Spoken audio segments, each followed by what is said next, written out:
You are listening to the Sherlock Files, where the shadows of London conceal secrets only Sherlock Holmes can uncover. These tales, drawn from my own journals, offer first-hand accounts of the strange and the sinister, cases where logic clashed with terror, and deduction danced with danger. I am Dr. John H. Watson, loyal friend and chronicler to Mr. Holmes. And this is one of those cases. In the pages that follow, you will not only hear of Holmes's brilliance, but of the confounding moments when I, like you, stood baffled by the veil of mystery. Until Holmes cast his light upon the darkness. Tonight's account is unlike any other, an enigma buried in time and soil, aboard a moving train, tangled in deception and death. I call it The Garden of Dead Clues. Chapter 1, The Man with Moss on His Boots. It was in the early spring of 1893, a grey and wind-bitten season, when the final frost had not yet relinquished its grip upon the city and the Thames rolled sluggish and sullen under a shroud of mist. I remember the date precisely, for it was the morning after my return from a brief stay in Bath, where the mineral waters had been prescribed for a persistent stiffness in my shoulder, a lasting souvenir from the Afghan campaign. I had scarcely stepped through the familiar door of our Baker Street lodgings when I was greeted by the unmistakable odour of shag tobacco and the sight of Sherlock Holmes stretched languidly upon the divan. Fingers steepled, eyes half-lidded, the very picture of dormant energy. "Ah, Watson," he said without turning his head. "You have been back in London precisely 47 minutes.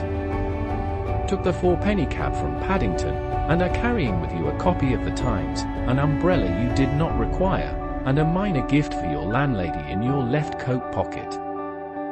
Our morning tea had scarcely cooled when Mrs. Hudson appeared at the door, her brow knit with the peculiar expression I had come to associate with what she termed a queer sort of visitor.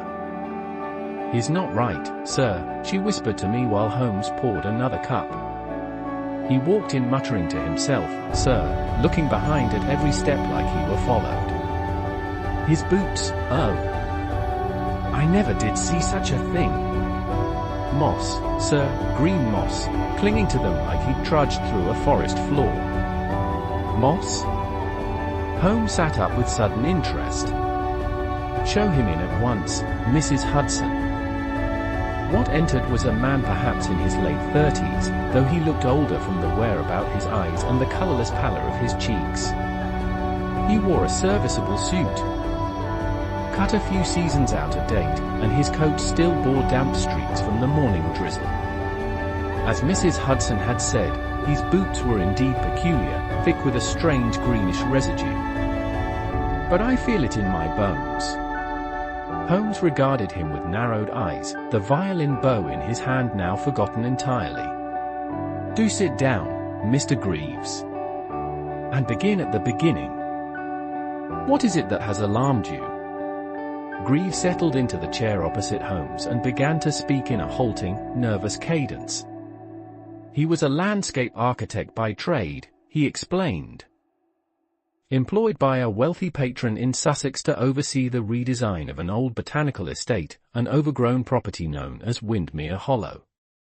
Its gardens, once elaborate and grand, had long since succumbed to